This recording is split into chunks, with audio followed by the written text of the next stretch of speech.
월터 브루그만의 기도와 함께 시작합니다.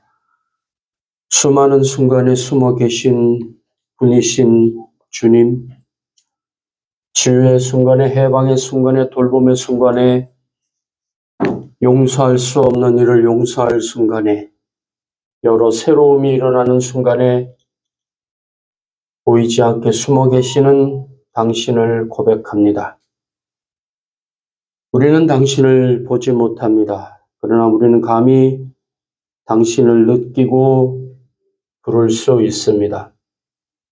당신을 아버지라고, 어머니라고, 주님이라고, 구원자라고, 나의 힘이요 나의 반석이라고 부릅니다.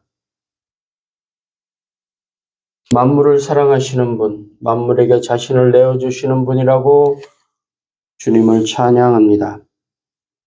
용기를 내 주님의 이름을 부를 때 모든 순간에 우리는 주님께서 우리 넘어 계신 분임을, 우리가 정의할 수 없는 분임을, 숨어 계신 분임을, 주님과 관련해 우리가 붙인 모든 딱지를 과감히 거부하시는 분임을 깨닫게 됩니다. 주님은 숨어 계신 가운데 당신을 알리십니다. 고난 가운데 당신의 능력을 알리십니다. 상처 가운데 당신의 온전함을 알리십니다. 그러기에 우리는 기쁨으로 고백합니다. 우리는, 그리고 우리의 모든 것은 주님의 것입니다. 그렇습니다, 주님. 우리가 하나님을 예배한다고 하지만 하나님은 우리가 예배하기에 너무나 버거운 분이십니다. 우리는 모든 것으로 준비하여 주님께 나아가지만 마치 어린아이의 소꿉장난과 같이 유치한 것이 우리의 예배며 우리의 역할놀이임을 겸손히 고백하며 하나님 앞에 섭니다. 오늘 이 시간 우리의 목소리를 높여 우리의 마음을 다해 주님을 향하여 나아가는 이 순간에 그 기쁨을 마치 기어다니는 아이가 일어서서 첫 발짝을 뛸 때 감동하고 눈물까지 흘리는 첫 아이의 발걸음을 뗀 모습을 본 부모의 감격처럼 우리의 순간을 보시고 어쩔 줄 몰라 하시는 하나님을 이 순간 느끼고 고백할 수 있기를 원합니다. 그러므로 주님, 항상 새로운 찬양을 주께 드릴 수 있게 하시고 우리에게 일어나는 모든 일들 가운데 하나님을 느끼는 그 친밀함이 우리 가운데 가득하도록 성령을 부어 주옵소서. 우리를 괴롭히던 무더위가 이제 마지막 맹위를 떨치고 열매가 되기 위해 고개를 숙여가는 들녘 위에 하나님의 따사로움과 태풍을 막아주시기를 간절히 간구하는 농부의 마음으로 하나님 주님의 때를 기다립니다. 겸손하여 주 앞에 서되 하나님을 느끼기에 또한 과감할 수 있도록 우리의 걸음에 용기를 북돋아 주옵소서. 은혜 받는 귀한 시간 되기를 원하오니 주여 우리 가운데 임재하여 주시옵소서. 예수 그리스도의 이름으로 기도하옵나이다. 아멘.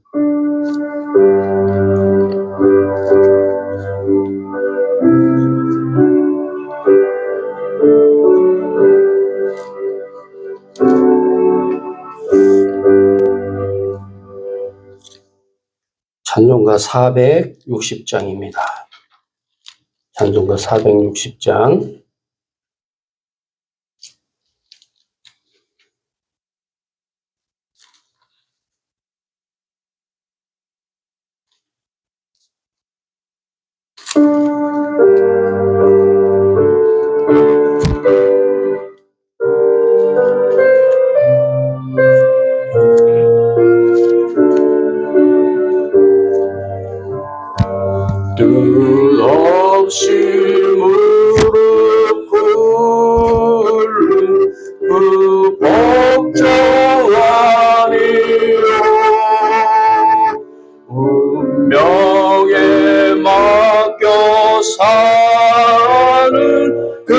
생활 아니라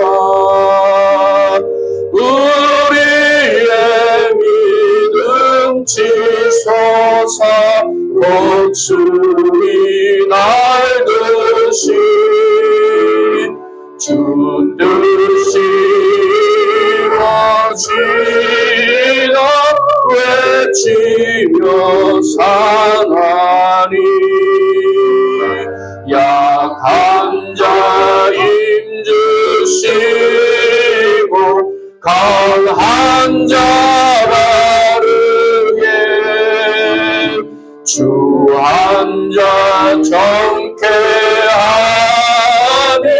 주님의 뜻이라 해 아래 압박 있는 곳 주 거기 계셔서 그 발로 막아주시어 정의가 끝없이 무릎 꿇는 끝없이 무릎 꿇는 그 목적 아니오 운명에 맡겨 사는 그 생활 아니라 우리의 믿음 치솟아 독수리 날듯이 뜻이 이루어지다 외치며 사나니 약한 자 힘주시고 강한 자 바르게 주한 자 정케하니 주님의 뜻이라 해 아래 박 있는 곳 주 거기 계셔서 그 발로 막아 주시어 정의가 사나니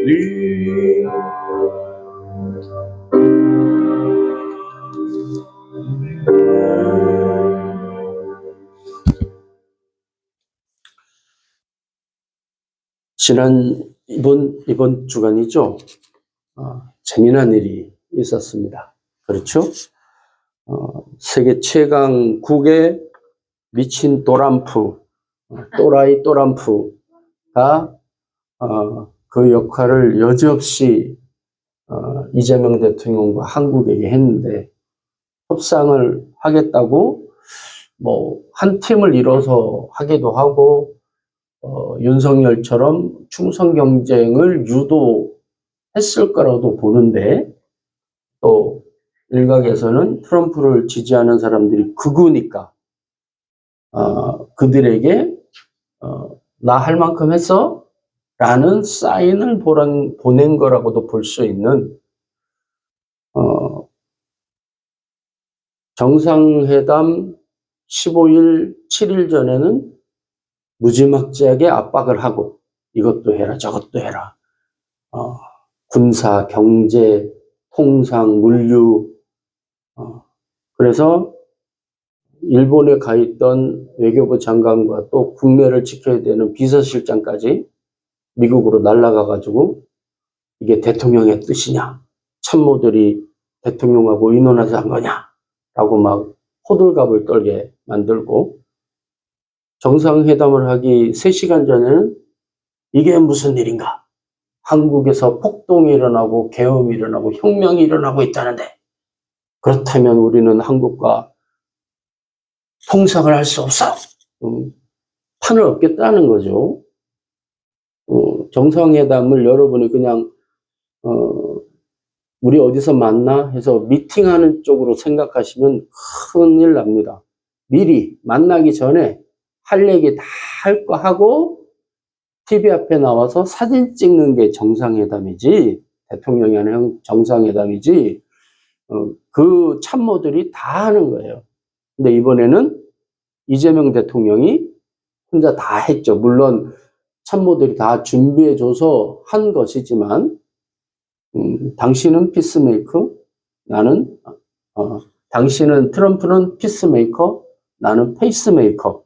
그것도 약속된 말인지 모르겠어요.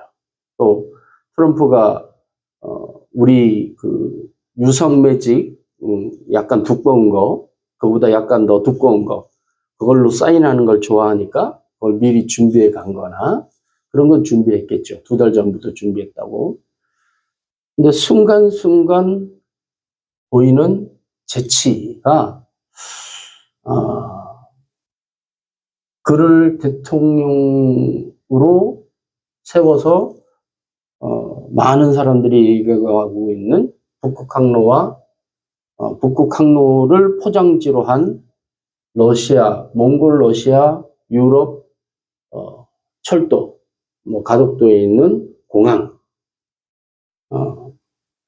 이런 새로운 물류와 에너지, 뭐 이런 여러 가지 수소 엔진, 뭐 이런 개편될 세계의 뭐라 그럴까요?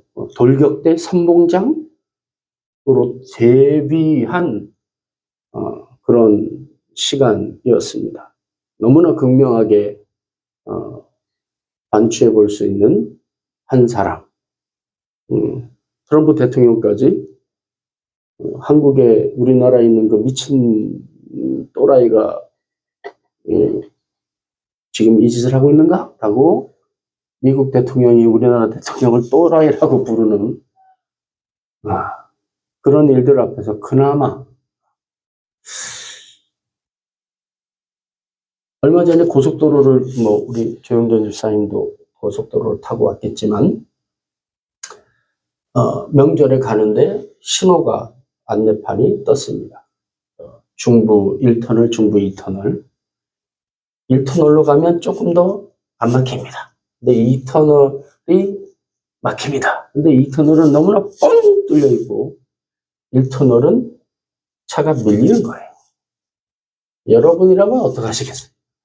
이 녀석들이 또 이렇게 몇 번을 머리를 굴린 거야. 이러면 여기 할 거니까 여기를 해서 이렇게 하자. 저는 한 번 더 생각했죠. 그렇게 할 거라고 할 거니까 이렇게 하자. 그래서 과감하게 뚫려있는 2터널로 갔는데 한 2, 3km 가자마자 꽉 막히고 1터널은 옆에 보이는데 설설설설 뚫려서 차들이 쫙쫙쫙쫙 빠지는 모습을 봤습니다.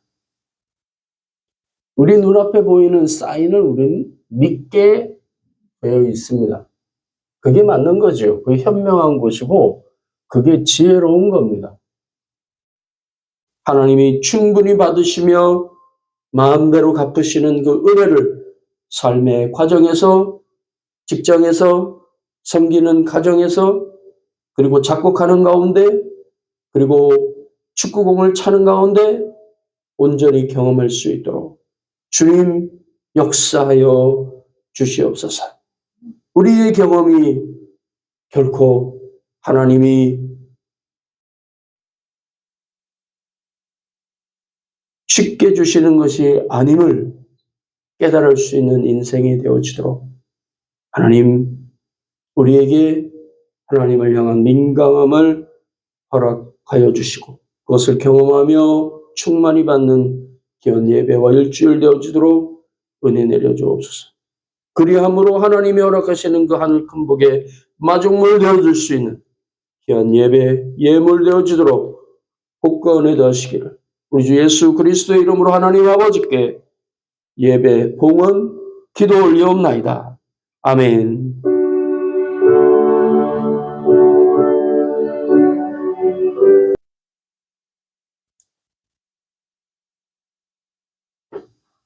창세기 22장, 23장 빼고 24장. 창세기 22장.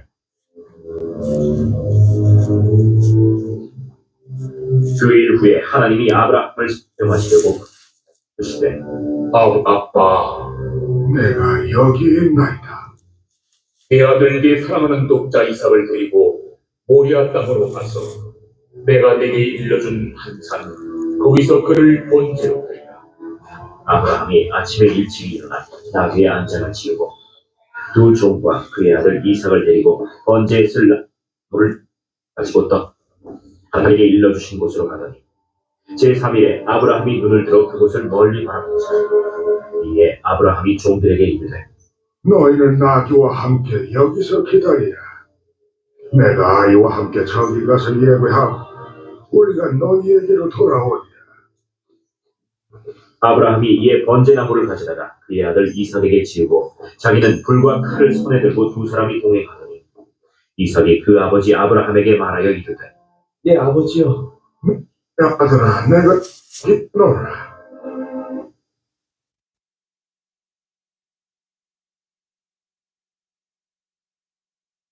누구 휴대폰으로 하는 거야?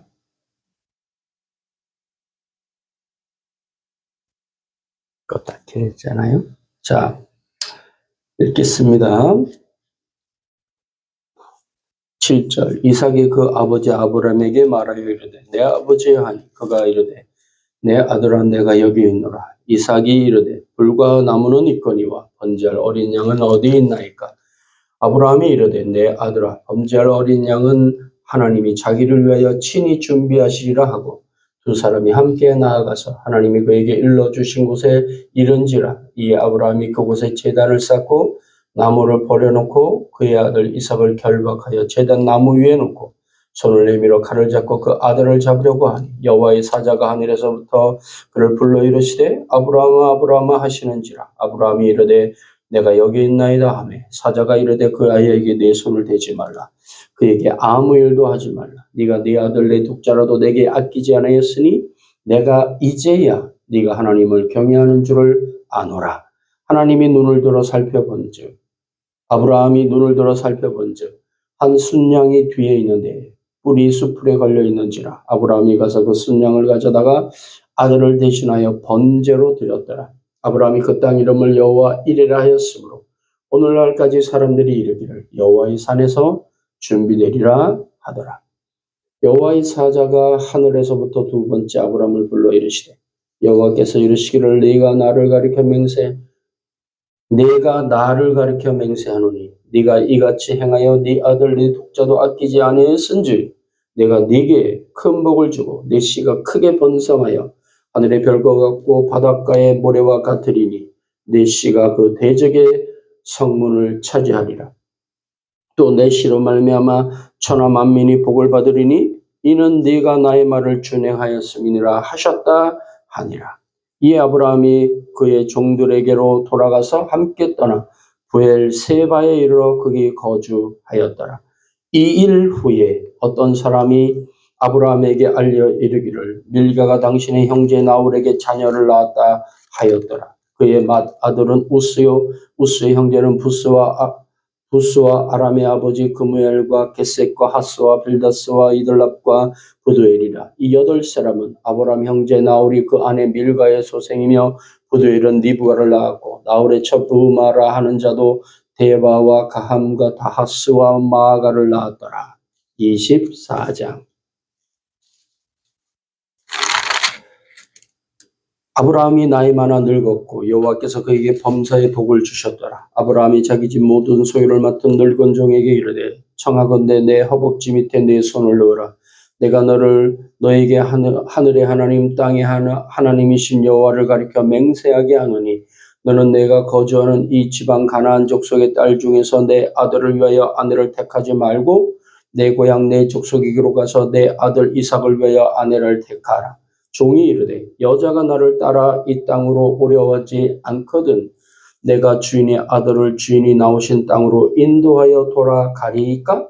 아브라함이 그에게 이르되 내 아들을 그리로 데리고 돌아가지 아니하도록 하라. 하늘의 하나님 여호와께서 나를 내 아버지의 집과 내 고향의 집에서 떠나게 하시고 내게 말씀하시며 내게 맹세하여 이르시기를 이 땅을 내 씨에게 주리라 하셨으니 그가 그 사자를 너보다 앞서 보내실지라. 네가 거기서 내 아들을 위하여 아내를 택할지니라. 만일 여자가 너를 따라오려고 하지 아니하면 나의 이 맹세가 너와 상관이 없나니 오직 내 아들을 데리고 그리로 돌아가지 말지니라. 그 종이 그의 주인 아브라함의 허벅지 아래에 손을 놓고 이 일에 대하여 그에게 맹세하였더라. 이에 종이 그 주인의 타중 10匹를 끌고 떠났는데 곧 그의 주인의 모든 좋은 것을 가지고 떠나 메소포타미아로 가서 나홀의 성에 이르러 그 낙타를 성곽 우물 곁에 꿀렸으니 저녁 때라. 여인들이 물을 기르러 나올 때였더라. 그가 이르되 우리 주인 아브라함의 하나님 여호와여 원하건대 오늘 나에게 순조롭게 만나게 하사 내 주인 아브라함에게 은혜를 베푸시옵소서. 성중 사람의 딸들이 물들러 나오겠으니 내가 우물 곁에 서 있다가 한 소녀에게 이르기를 청컨대 너는 물동이를 개우려 나로 마시게 하라 하리니 그의 대답이 마시라 내가 당신의 낙타에게도 마시게 하리라 하면 그는 주께서 주의 종 이삭을 위하여 정하신 자라. 이로 말미암아 주께서 내 주인에게 은혜 베푸심을 내가 알겠나이다. 말을 마치기도 전에 리브가가 물동이를 어깨에 메고 나오니 그는 아브라함의 동생 나홀의 아내 밀가의 아들 부두엘의 소생이라. 그 소녀는 보기에 심히 아립답고 지금까지 남자가 가까이 하지 아니한 처녀더라. 그가 우물로 내려가서 물을 그 물동이에 채워가지고 올라오는지라 종이 마주 달려가서 이르되 청하건대 내 물동이에 물을 내게 조금 마시게 하라. 그가 이르되 내 주여 마시소서 하며 급히 그 물동이를 손에 내려 마시게 하기를 다하고 이르되 당신의 낙타를 위하여서도 물을 길러 그것들도 배불리 마시게 하리이다 하고 급히 물동이에 물을 구유에 붓고 다시 기르려고 우물로 달려가서 모든 낙타를 위하여 깃는지라. 그 사람이 그를 묵묵히 주목하여 여호와께서 과연 평탄한 길을 주신 여부를 알고자 하더니 낙타가 마시기를 다하매 그가 반세겔의 무게의 금 코골이 1개와 13겔 무게의 금 손목걸이 1쌍을 그에게 주며 이르되 네가 누구의 딸이냐? 청하건대 내게 말하라. 내 아버지의 집에 우리가 유숙할 곳이 있느냐? 그 여자가 그에게 이르되 나는 밀가가 나홀에게서 낳은 아들 부두엘의 딸이니이다. 또 이르되 우리에게 집과 사료가 족하며 유숙할 곳도 있나이다. 이에 그 사람이 머리를 숙여 여호와께 경배하고 이르되 나의 주인 아브라함의 하나님 여호와를 찬송하나이다. 나의 주인에게 주의 사랑과 성실을 그치지 아니하여 싸우며 여호와께서 길에서 나를 인도하사 내 주인의 동생의 집에 이르게 하셨나이다 하니라. 쭉 넘어갑니다.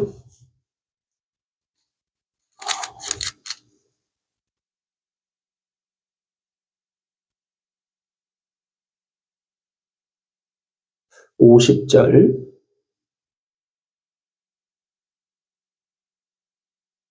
라반과 무두엘이 24장 50절 같은 내용입니다. 넘어가고 라반과 부두엘이 대답하여 이르되 이 일에 여호와께로 말미암았으니 우리는 가부를 말할 수 없노라. 리브가가 당신 앞에 있으니 데리고 가서 여호와의 명령대로 그를 당신의 주인의 아들의 아내가 되게 하라. 아브라함의 종이 그들의 말을 듣고 땅에 엎드려 여호와께 절하고 은금과 배불과 의복을 꺼내어 리브가에게 주고 그의 오라버니와 어머니에게도 보물을 주니라. 이에 그들 곧 종과 동행자들이 먹고 마시고 유숙하고 아침에 일어나서 그가 이르되 나를 보내어 내 주인에게로 돌아가게 하소서. 리브가의 오라버니와 그의 어머니가 이르되 이 아이로 하여금 며칠 또는 열흘을 우리와 함께 머물게 하라. 그 후에 그가 갈 것이니라. 그 사람이 그들에게 이르되 나를 만류하지 마소서.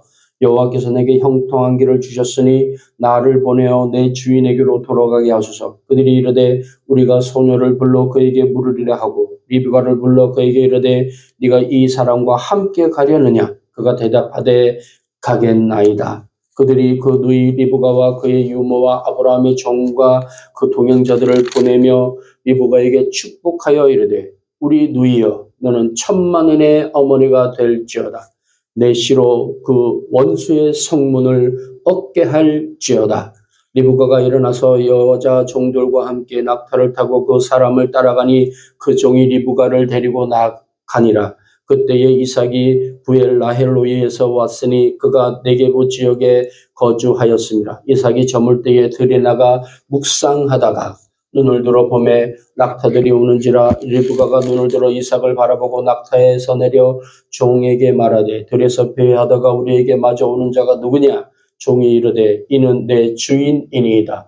리브가가 너울을 가지고 자기의 얼굴을 가리더라. 종이 그 행한 일을 다 이삭에게 아뢰매 이삭이 리브가를 인도하여 그의 어머니 사라의 장목으로 드리고 그를 맞이하여 아내로 삼고 사랑하였으니 이삭이 그의 어머니를 장례한 후에 위로를 얻었더라. 아멘. 아멘.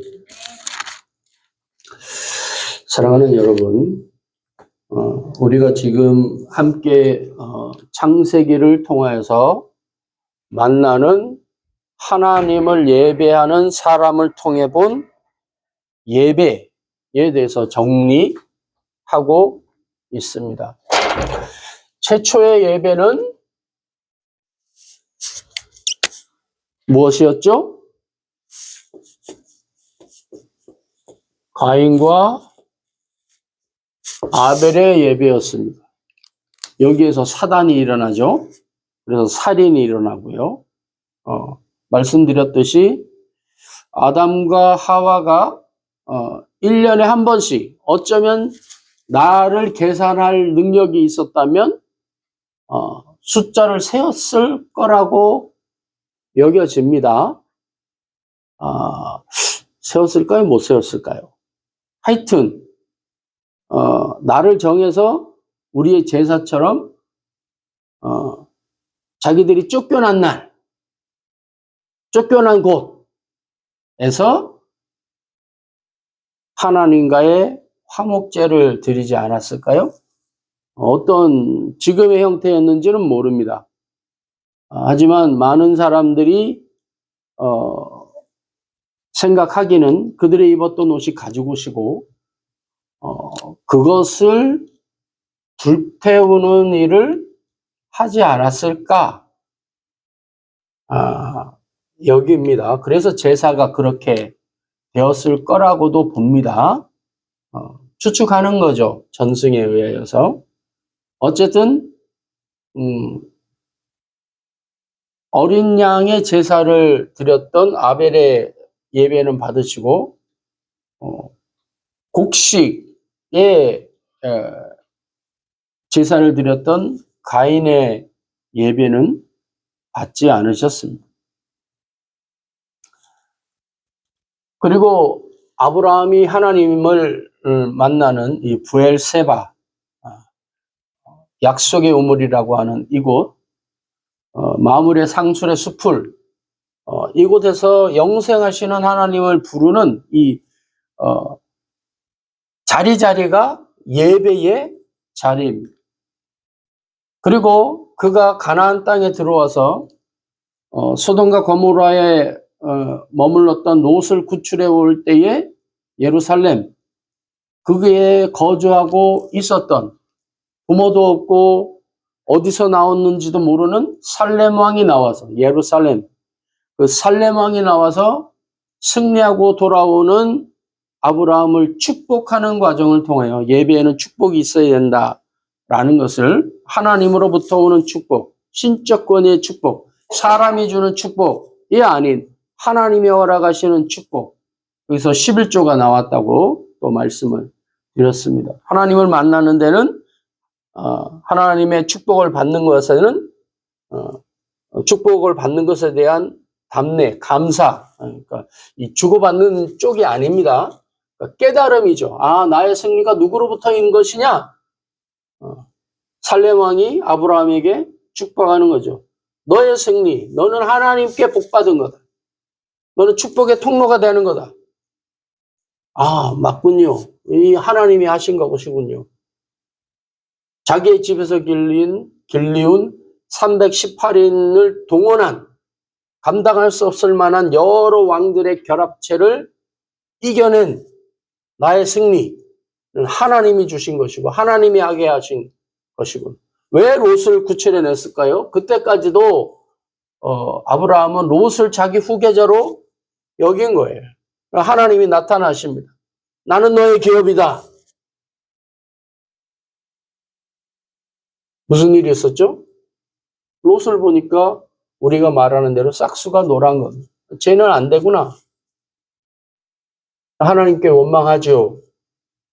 나에게 자식이 없는데 내가 무엇으로 이 땅을 하나님이 나에게 주신 것을 알겠습니까?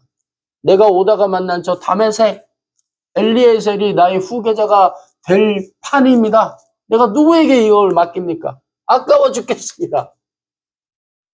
다른 사람들이 우리를 가만둡니다. 여러분, 아브라함이 왜 이방인인데도 불구하고 가나안 땅에 들어왔을 때 그를 공격하지 않았을까요? 응? 아브라함이 왜 공격받지 않았을까요? 여러분 생각해 보셨어요?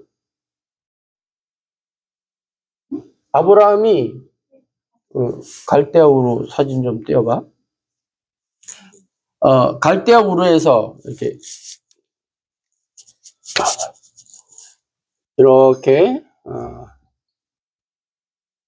みません、10年に一度会いましょう。最初の約束 꺼요. 티그리스 유프라데스 갈대아 우루에서 하란으로 이동을 하고 하란에서 접근성 바로 가기 총 18개 음성 안내 꺼짐.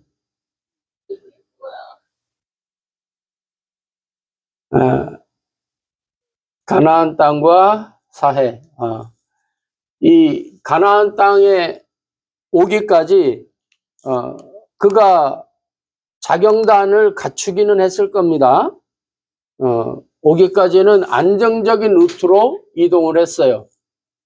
여기 이렇게 강 따라서 하란까지 연결됩니다. 그리고 여기에서도 강을 따라서 가나안 땅까지, 그러니까 안정적인 무역로, 사람들의 교통로입니다. 가나안 땅에 왔어요. 물론 가나안도 해안길을 따라서 당시 최강국이었던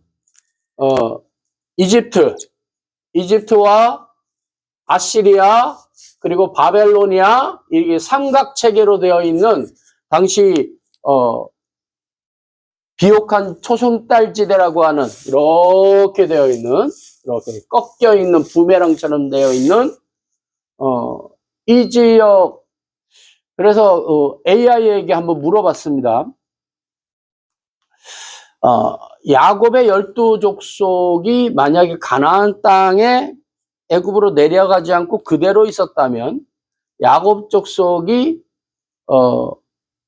애굽에서 430년 동안 있다가 60만, 그 200만에 가까운 인력이 왔을 때 하고 그 기간을 넘어갔을 때 가나안 땅을 성경에 나와 있는 역사대로 정복한 것과 같을 수 있겠느냐라는 비교를 했을 때 금방 소멸되어 버렸을 거다라고 AI는 당시에 정치, 경제, 군사적인 면을 들어서 판단을 하더라고요. 됐습니다. 하지 마세요.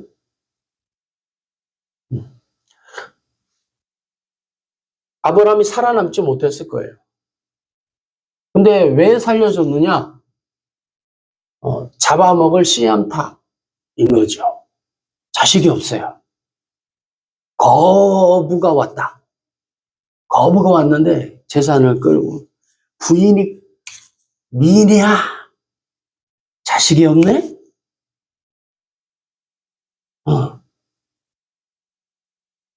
종이 있는데 똘똘해. 이재용이야.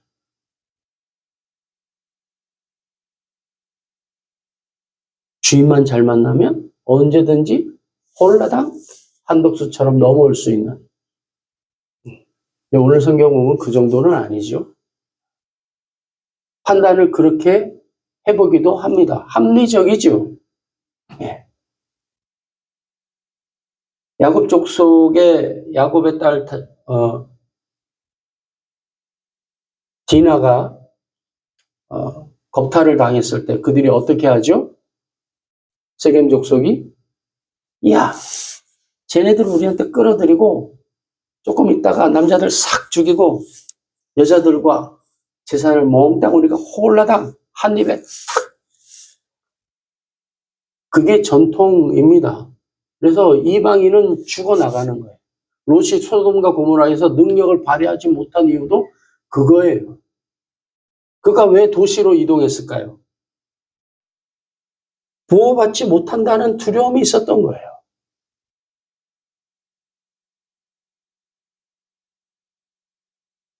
오늘 성경에 보면 23장은 사라의 죽음의 이야기 나오지만 22장에 보면 하나님이 얼토당토하는 인신제사를 요구합니다.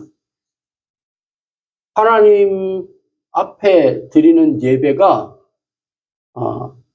우리가 어떨 때는 우리의 전부를 하나님 앞에 드려야 되는 예배를 하나님이 요구하실 때가 있다라고 하는 거예요. 하지만 우리가 잘 아는 대로 하나님이 어떻게 하시죠? 아브라함은 자신의 전부를 하나님 앞에 드리는데 하나님은 받았다 치고 하고 하나님이 주신 것으로 우리로 예배하게 하십니다. 그리고서 하나님이 말씀하십니다. 12절 사자가 이르시되 그 아이에게 네 손을 대지 말라. 그에게 아무 일도 하지 말라. 네가 네 아들 독자까지도 내게 아끼지 아니하였으니 내가 이제야 네가 하나님을 경외하는 줄을 아노라. 하나님 앞에 공인받는 공인. 이 공인이라는 게 참 중요합니다. 교회에서의 보통 공인은 뭘까요? 세례가 공인이죠. 세례를 통과하지 못하면 중생이 아닌 거예요. 중생이 일어나야 됩니다. 세례. 내가 이제부터 하나님을 믿을 것입니다. 내가 무엇인지 이제 알았습니다. 하나님이 누군지 이제 내가 압니다. 그러면 내가 하나님 앞에 이제 태어나서 하나님의 자녀로 살겠습니다. 세상의 것으로 내가 태어남을 받았지만 내 이름도 그러하지만 이제 거듭나 하나님 앞에서 내 인생의 목적과 방향성과 나의 참 아버지가 누구인지를 깨달아 내가 하나님 앞에 이제 새롭게 살겠습니다. 이삭이 이걸 경험하지 않았을까요? 우리가 이제 살펴볼 이삭의 예배와 그의 삶이 있겠지만 이삭은 아버지에게서 어머니 사라에게서 네가 어떻게 태어나는 줄 아니? 부터 해서 듣지 않았을까요? 네가 누군지 아니? 이제 이삭이 에서와 야곱 사이에서 보였던 그 갈등의 원인이라고도 볼 수 있는 이복형 이스마엘과의 관계에서 이삭은 어쩌면 야곱처럼 텐트 쟁이였을지도 몰라요. 오늘 성경에서도 나오지만 들을 배회하다가 쉽게 말하면 그런 거죠.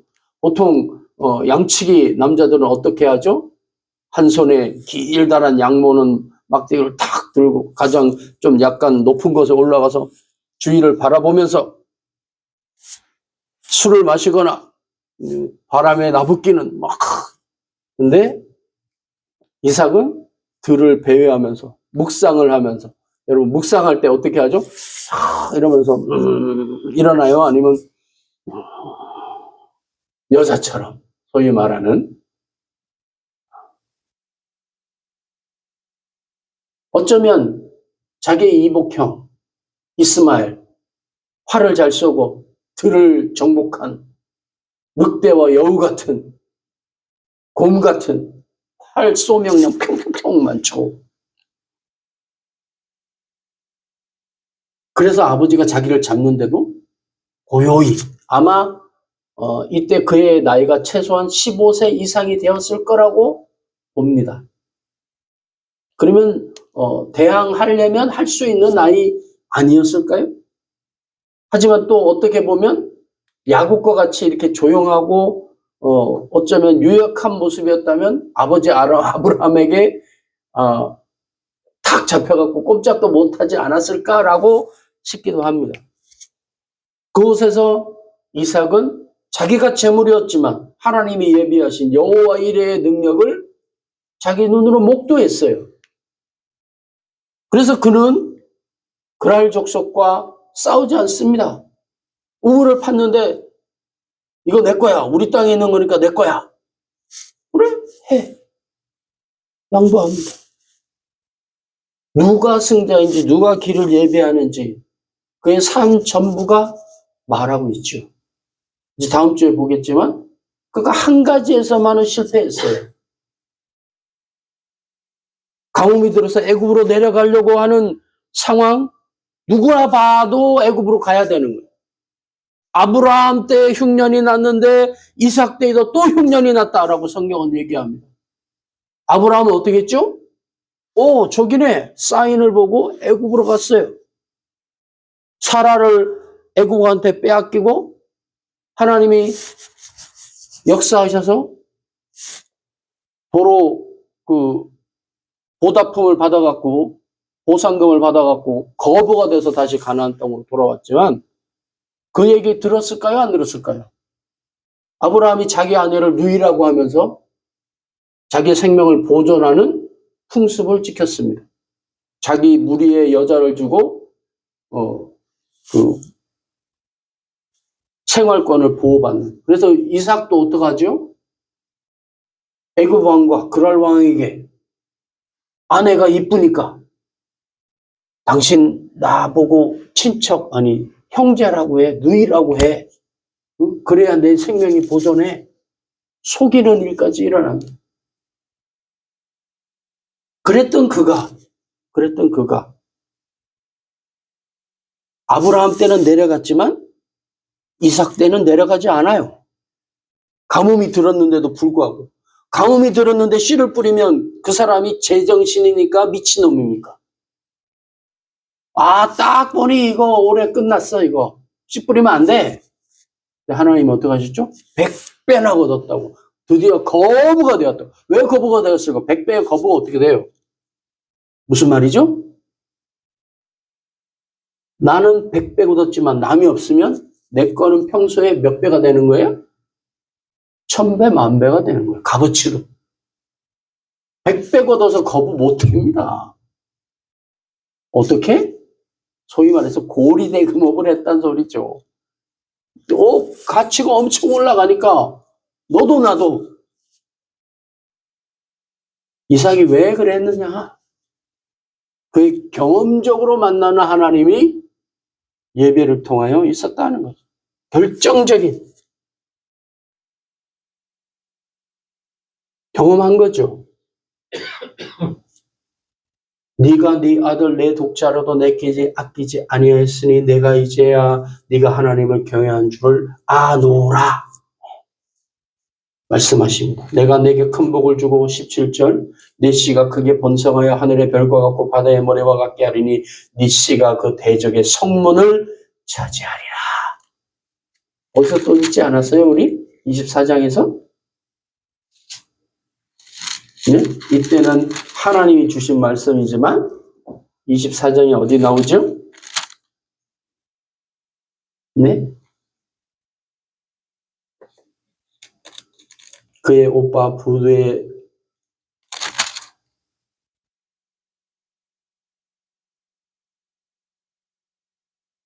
라반이 얘기하죠.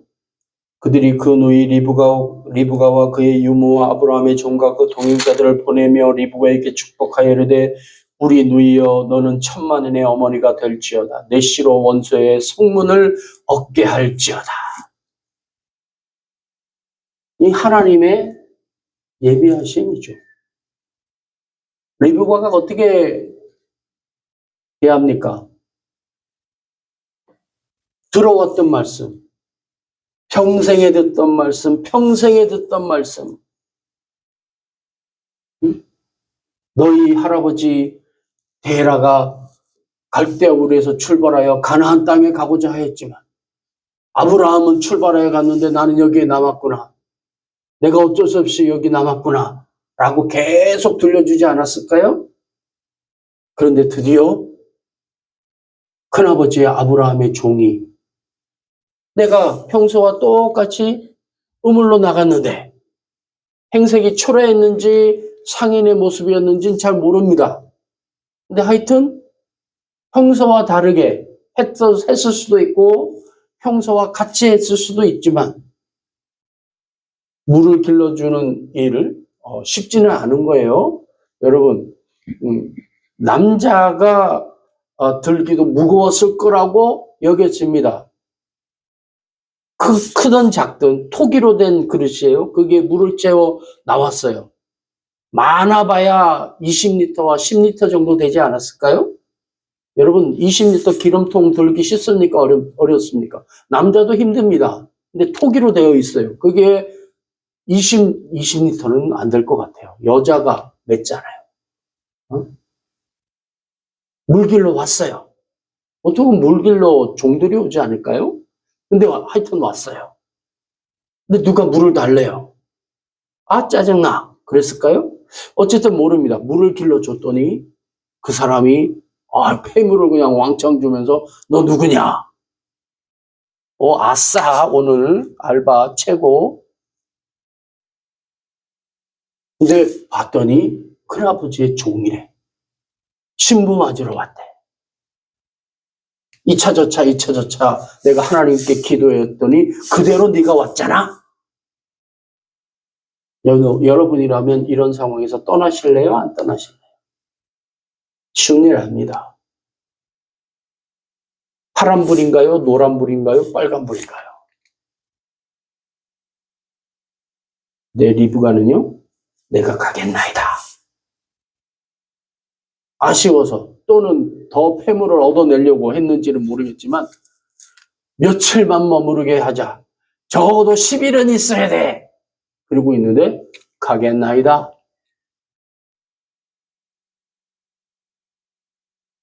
그렇기 때문에 에서와 야곱이 싸울 때에 그의 복중에서 싸울 때에 리브가가 하나님께 묻고 자기의 남편 이삭이 어떠한 이유에서인지 모르지만 하나님의 계시가 신탁이 떨어졌음에도 불구하고 큰아들 에서를 편애하고 감싸돌 때 그는 하나님의 말씀을 꾸준히 자기의 하나님이 정하신 영적 아들, 영적 장자 야곱에게 계속 주입했을 거라고 봅니다. 이런 예배의 순간들, 하나님이 길을 열어나가시고 하나님이 말씀하시는 여러 가지 사인으로 우리에게 주시는 상황들을 예배를 통하여 만나는 거예요. 아브라함의 종 다메섹 엘리에셀이 자기의 지혜를 발휘했지만 하나님께 먼저 묻잖아요. 내 주인의 하나님이시여 어찌합니까? 우리가 일을 계획하고 주장하지만 그 상황에서 하나님을 쏙 빼놓을 때가 얼마나 많은지 내 경험상 이게 맞아. 해왔던 게 이런 거야. 네, 아브라함은 자기의 독자 이삭을 하나님이 당시 유행하던 자녀를 바치는 몰렉의 전승을 하나님이 요구하셨을 때에 그대로 따라갑니다. 주신 이도 주님이시오, 걷어가는 이도 주님이시오. 여러분 말씀할 수 있겠습니까? 네가 가진 모든 것을 나에게 바쳐라. 하나님이 요구하실 때 우리 순종할 수 있을까요? 아브라함처럼? 근데 저는 아브라함보다 이삭이 더 위대하다고 봅니다.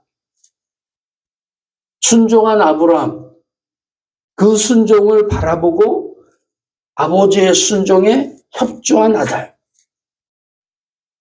우리가 잘 아는 대로 누가복음 15장에 집 나간 탕자의 이야기가 나옵니다. 여러분 누구를 기억합니까?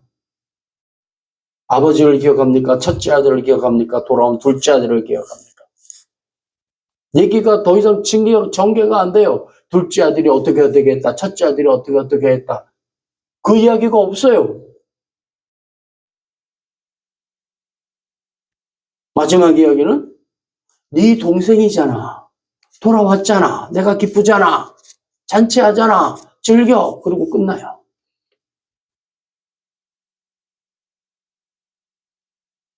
근데 중요한 것은 아버지는 아들들의 길을 알았다는 거예요. 첫째 아들이 잘한 걸까요? 둘째 아들이 잘한 걸까요? 첫째 아들도 잘한 것이고요. 둘째 아들도 잘한 거예요. 자식들이 부모에게 가장 서운할 때가 언제인지 아세요? 차별하는 거예요. 근데 부모님께 물으면 뭐라고 하는지 알아요? 내가 언제? 내가 언제? 이 누가복음 15장에 나와 있는 첫째 아들은 차별을 느꼈어요. 아버지! 전 못된 놈의 자식! 응? 얘기합니다. 당신의 동생이 돌아왔나이다. 그런데 동생이라고 얘기 안 해요. 이 큰아들이. 자기 동생인데. 못된 자. 아버지의 재산을 가지고 가서 방탕하게 써버린 처자. 넌 가족도 아니야. 호적을 파버렸어요. 근데 아버지는 네 동생, 내 아들이 돌아왔잖아. 라고 얘기해요.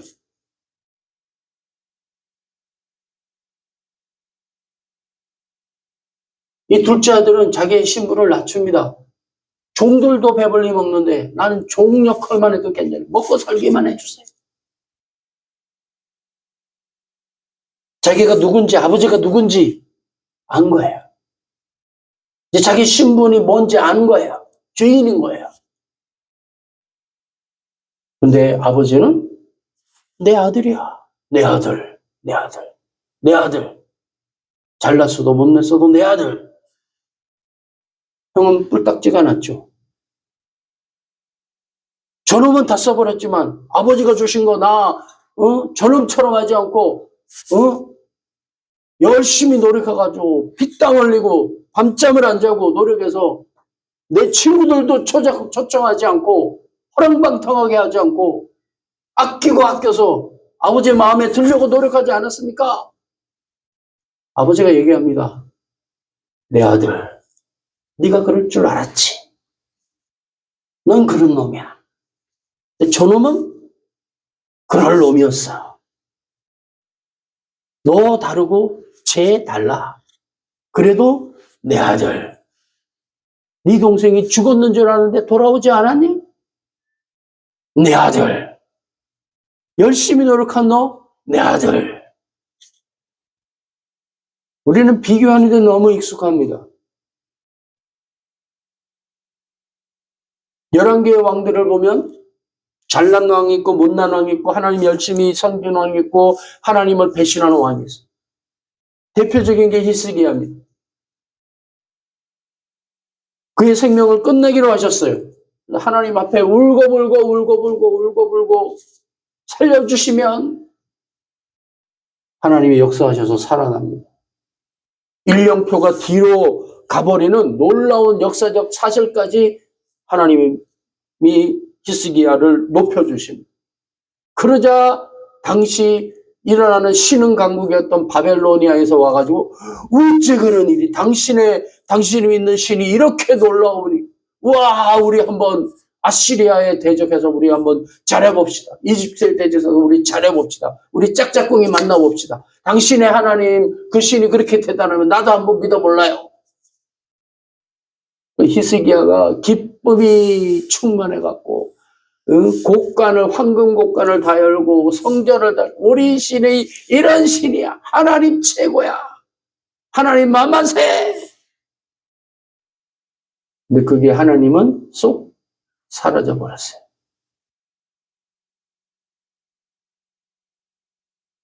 선지자를 통하여 너 왜 그랬어? 네가 잘난 거야? 하나님이 잘난 거야? 하나님 높였어? 너 높였어? 그래서 히스기야가 얘기해요. 내 때만 아니면 돼. 나만 아니면 돼. 너의 후손 중에 끌려가가지고 왕의 내시가 될 것이다. 얘기했는데 내 때만 아니면 됩니다. 하나님이 모르시고 히스기야를 고쳐주셨을까요? 하나님이 얘기하시죠. 너도 내 아들. 바벨론에 끌려가서 환관될 놈도 내 아들. 뭐가 중요합니까, 여러분? 하나님을 그 예배하는 순간에 예배하는 자로 있느냐 아니냐가 중요한 것이지. 내가 과거에 이러했고, 내가 이만큼의 전적이 있고, 하나님은 우리가 으짜 하고 기어다니다가 두 발로 보들보들 떨면서 일어선 그 순간을 기뻐하시지. 내가 똥 싸놓았다고, 내가 싼 똥을 주물럭주물럭 해놨다고, 그것 때문에 내가 부들부들 떨면서 일어난 그 첫걸음의 순간을 내가 만진 그 똥자루에 팔아버리시는 분이 아니라, 우리의 길들을 아세요. 내가 어떻게 할지도 아세요.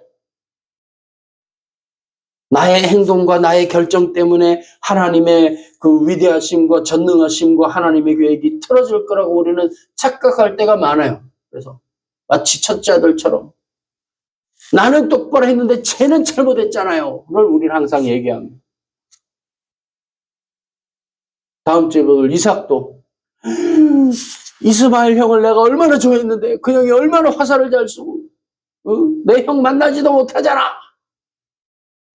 내 아들 둘을 그렇게 갈라놓고 싶어.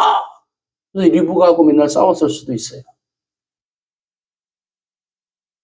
그럼에도 불구하고 리브가를 통하여 하나님이 나의 잘못을 해결하시는 은총을 우리의 삶에 베풀 것이라는 믿음을 우리가 가져야 됩니다. 그것이 유약하고 자신은 하나님을 잘 믿었을지는 모르지만 후손에게는 대체 없었던 히스기야와 같이 이삭과 같은 나는 잘 믿었지만 자손은 어떻게 보지 못했던 우리의 삶 같은 믿음의 선진들의 삶을 보면서 우리 오늘 깨달아야 됩니다.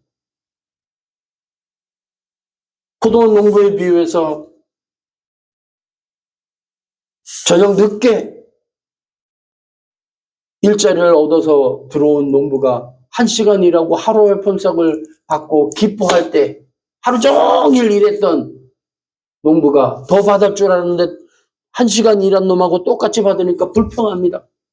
오이, 하루 종일 피땀 흘렸어요. 내가 너한테 하루 품삯만 준다고 했지. 너 지금 나한테 무슨 말 하니? 그때 1시간만 일하고 1시간만 일하고 하루치 품삯을 받았던 품꾼이 무슨 말을 했을까요, 여러분? 나 오늘 굶을 줄 알았어. 집에 터덜터덜 걸어가서 여보 미안해, 물이나 마셔야겠어 라고 할 줄 알았어. 점심이 지나고 저녁이 이제 다가오는데 배는 고픈데 배고픈 것보다 집에 있는 여우 같은 마누라와 토끼 같은 새끼들이 기억나서 내 속이 새까맣게 타들어가는 것 같았어. 여러분, 누가 더 일을 많이 했을까요? 하루 종일 땀 흘린 사람일까요? 등으로 식은 땀 흘린 사람이었을까요? 속을 새까맣게 태운 사람이었을까요? 하나님은 말씀하시죠. 너도 내 품꾼, 너도 내 품꾼.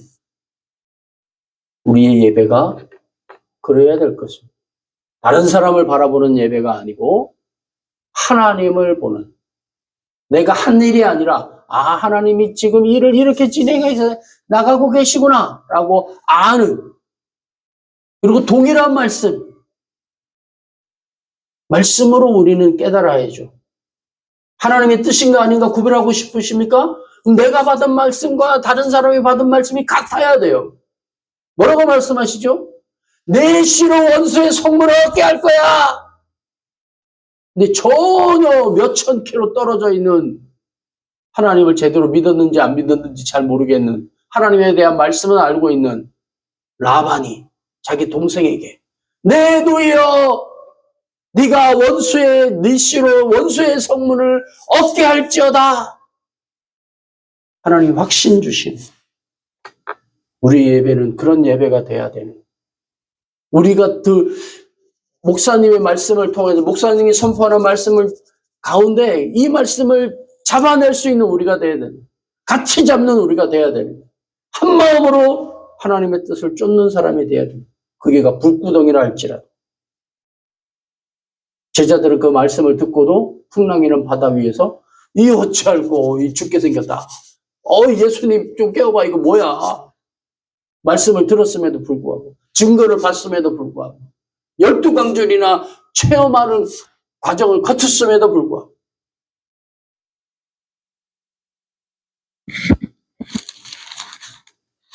하나님 말씀하십니다. 아브라함에게